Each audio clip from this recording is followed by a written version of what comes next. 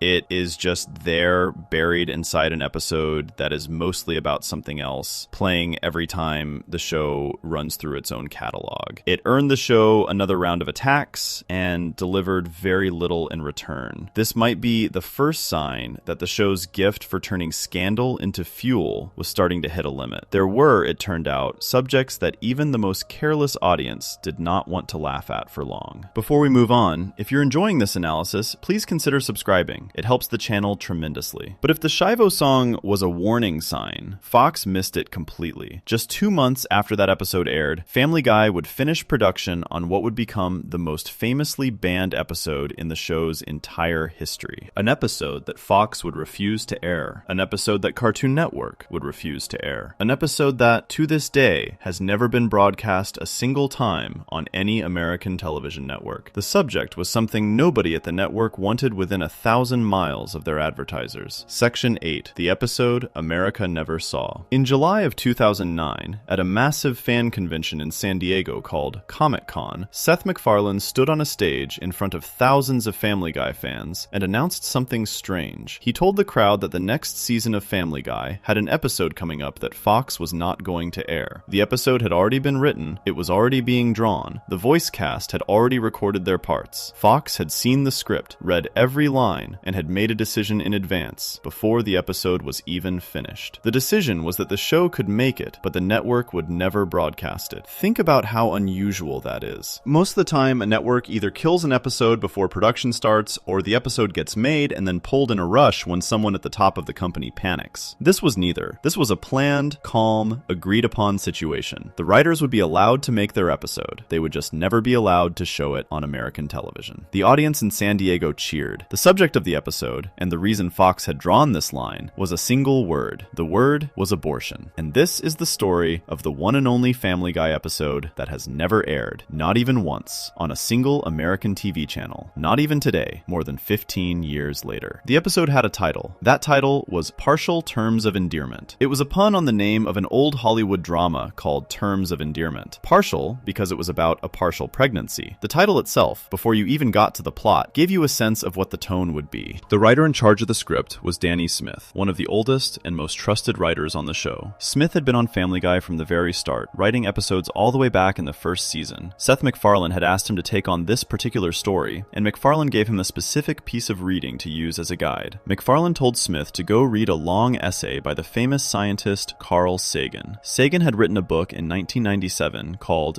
Billions and Billions, and one of the chapters of that book was about the abortion debate. In that chapter, Sagan tried to find common ground between people on both sides of the issue. He looked at what science says about when a growing baby in the womb becomes something we should treat as a person. He tried to show that both the people who wanted abortion to be legal and the people who wanted it banned were often more reasonable than they looked to each other. MacFarlane admired that essay. He told Smith to keep it in mind as he wrote. The final script, when it was done, referenced Sagan's work several times inside the jokes. The plot of the episode is more thoughtful than most people expected from a Family Guy episode. Lois runs into an old friend from her college days, a woman named Naomi. Naomi and her husband Dale are a sweet couple couple, but they cannot have a baby. They ask Lois for a huge favor. They want her to be a surrogate mother. A surrogate is a woman who carries someone else's baby for them during the pregnancy and then hands the baby over to the real parents after it is born. Naomi's own egg, fertilized by Dale's sperm, would be placed inside Lois. Lois would carry the baby for 9 months and then give it back to Naomi and Dale. Peter, Lois's husband, is against the idea. Lois does it anyway. Then, while Lois is pregnant, the show drops its bomb. Naomi and Dale are killed in a car accident. Lois is now carrying a baby whose parents are both dead. She and Peter have to decide what to do. Keep the baby, give it up for adoption, or have an abortion. The whole middle of the episode is an argument between Lois and Peter about what to do. In most sitcoms, these kinds of conversations end in a safe way.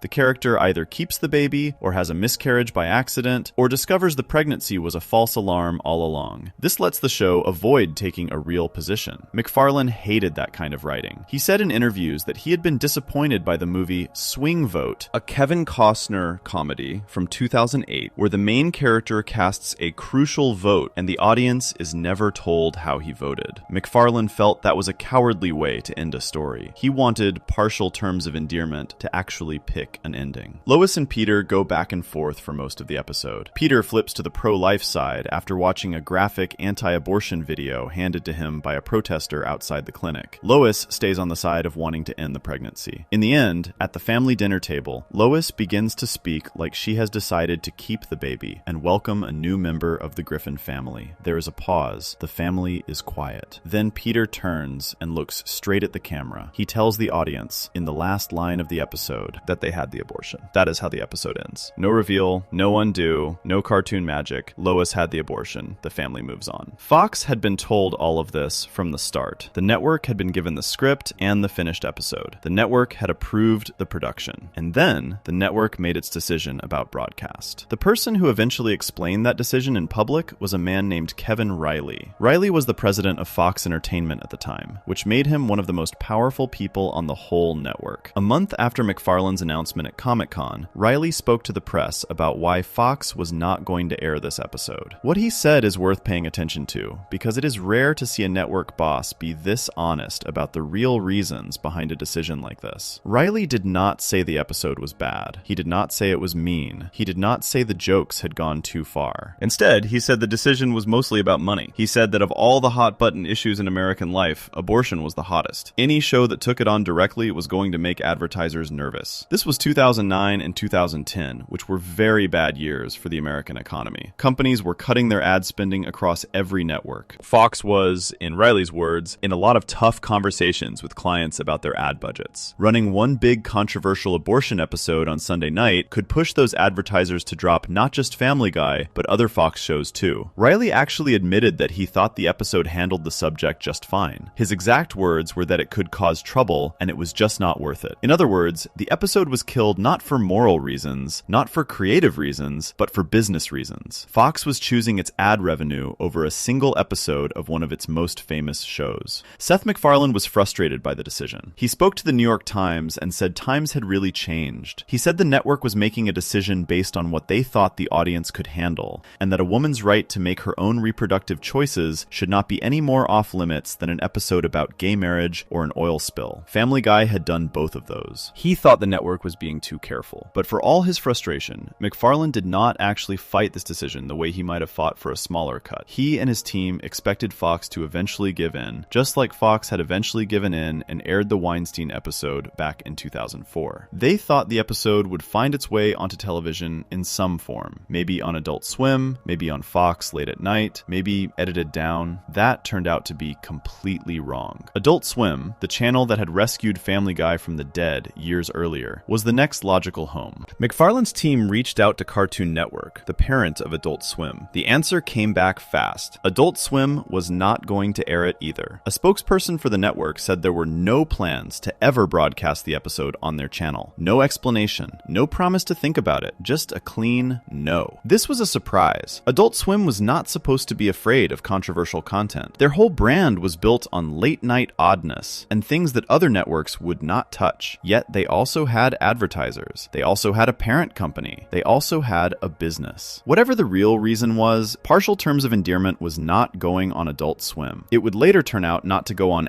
FX or FXX either, which are other cable channels that were airing old Family Guy episodes. When Family Guy moved onto the streaming service Hulu, the episode did not come with it. When Disney bought the company that owned Family Guy and started putting old episodes on the Disney Plus streaming service in some countries, Partial Terms of Endearment was the only episode that was not included. Every other banned, criticized, sued, pulled, and fought over episode of Family Guy, every single one we have talked about in this video, has made it back to an American screen in some form. This one never has. Not once. Not anywhere. The episode did find two other routes to people who wanted to see it. The first was in the United Kingdom. On June 20th, 2010, a British channel called BBC 3 aired the episode as part of its regular run of Family Guy. In the UK, the abortion subject was less of an advertiser killer, and British broadcasting rules are different. The BBC is paid for mostly by public money, not by ads, so there are fewer companies to worry about upsetting. The episode aired in full, at the same time as other Family Guy episodes. Viewers in Britain saw it like any other episode. About 1 million British homes tuned in. So, if you are listening to this in the UK, you might actually have seen Partial Terms of Endearment on regular TV. If you are in the US, you almost certainly never have. The second route was a DVD. On September 28th, 2010, about 3 months after the UK broadcast, the episode was released as a special standalone DVD in America. It came packaged with a comedy special starring Seth MacFarlane and Alex Borstein, the voice of Lois. The DVD included commentary from MacFarlane, Borstein, Danny Smith, and the director Joseph Lee. Fans could buy it at a store or online if they wanted to see the episode. This was as close as anyone could get to it in the United States. The weirdness of the whole situation became clear as time passed. Fox, the same network that had aired the AIDS barbershop song, the Terry Schiavo kids musical, the Carol Burnett porn shop scene, and a full musical attack on the United States government, drew its line at this one particular episode. A network that had been willing to fight lawsuits, take protests, upset advocacy groups, and embarrass celebrities was not willing to take a chance on abortion. There is something almost honest about it. Kevin Riley told the truth. The show's other controversies did not scare off enough advertisers to hurt the bottom line. This one might. Every other scandal had been, in the end, acceptable. Fox could eat a protest. Fox could eat a lawsuit. Fox could even eat a dead woman's family calling for a boycott. What Fox would not eat was a room full of ad buyers saying they were done with the show because they did not want their brand next to the word abortion. The people inside Family Guy learned an important lesson from this too, even if it was an uncomfortable one. The show, which had been built on the idea that pushing harder always paid off, had found the one wall that did not move. It was not the government, it was not a celebrity, it was not a health group or a grieving family. It was a Tuesday morning phone call between a Fox sales team and a breakfast cereal company. That was the real ceiling. And this wall has stayed up. As of today, more than a decade and a half later, Partial Terms of Endearment is still the one Family Guy episode that has never aired on American television. You can buy it. You can find it online if you look. You cannot stream it on Hulu. You cannot catch it on FX. You cannot see it on Disney Plus. It is, in every practical way, the banned episode, even though Fox will never officially call it that. Before we move on, if you're enjoying this analysis, please consider subscribing. It helps the channel tremendously. The irony of what happened next is that the show did not slow down. In fact, it doubled down. Just a few weeks after Fox told the world that Partial Terms of Endearment would never air, Family Guy broadcast another episode in the same season with its own kind of fire. This one was about a character the show had been building up for years, a side character fans had come to love, and a story the writers honestly believed was going to earn them praise from groups who fought for the rights of people who had been quietly mocked on television for decades. MacFarlane himself went on the record before it aired, promising that the transgender community was going to be proud of what the show had made. He said in public that it was the most sympathetic portrayal of a trans person ever seen on American TV. 30 seconds of that episode would prove him very, very wrong. Section 9. The Transgender Backlash. In January of 2010, 4 months before the episode we are about to talk about aired, Seth MacFarlane sat down for an interview with a website called After Elton. After Elton was an LGBT entertainment site, a place where gay and lesbian viewers could read about the shows and movies that treated their community with respect. The interview was a chance for MacFarlane to answer his critics. He had been getting hits for years about the way Family Guy treated gay characters, for the way it used gay jokes as quick punchlines, for the way the show sometimes seemed to laugh at a whole community rather than with it. MacFarlane wanted to defend himself. He said it always upset him when he heard the gay community was unhappy with the show, because that was one group he felt Family Guy Guy was really on the side of. Then he dropped a promise. He told the reporter with real confidence that there was an episode coming up in the next few months about Quagmire's father. He said, in his exact words, that he could safely say the transsexual community was going to be very, very happy with it. He even added that it was probably the most sympathetic portrayal of a transsexual character that had ever been on television. That was the promise. 4 months later, the episode aired, and the community McFarlane had said would be very, very happy was, for the most part, very, very angry. The episode was called Quagmire's Dad. It was the 18th episode of the 8th season of Family Guy. It aired on Fox on May 9th, 2010, just 2 months after the Terry Schiavo cold open, and just a few weeks before Fox would decide not to air the abortion episode. So this was Family Guy in the middle of a very busy year of controversy. The writer of the episode was Tom Devaney. The director was Pete Michaels. Seth MacFarlane himself voiced the main guest character. To understand why the episode hit the way it did, you have to know a little about Quagmire. Glenn Quagmire is the Griffin family's next-door neighbor. His whole personality on the show is built around one thing, which is that he is almost cartoonishly obsessed with sex. The viewers had been watching him for more than 10 seasons at this point, and they had come to care about him in a strange way. He was a joke character, but he was their joke character. So when the show announced that they were going to bring his dad on, fans were curious. Quagmire's dad would have to be a very specific kind of person to have raised someone like Quagmire. The show built this up carefully. Dan Quagmire, the father, was introduced as a decorated veteran, a Navy lieutenant commander, a war hero, a brave man with a long career of service. In his very first scene, Quagmire invites Peter and Joe over to meet his father. As Quagmire tells stories about his dad's heroic career, the stories start to sound a little different than Quagmire himself realizes. Every story seems to end with Dan in a close relationship with a fellow soldier. Every story has a detail that sounds, to Peter and Joe, very much like his dad might have been gay. Quagmire is completely blind to it. The joke of the first half of the episode is that this super macho hero dad is also clearly giving off signals that his son cannot or will not see. Then comes the twist. Dan sits his son down and tells him that he is not gay. He is a woman trapped in a man's body. He has scheduled surgery to finally become who he really is. He is going to transition. He is going to take a new name, Ida. Quagmire does not know how to deal with this. In one of the most quoted lines of the whole episode, Quagmire basically begs his father, please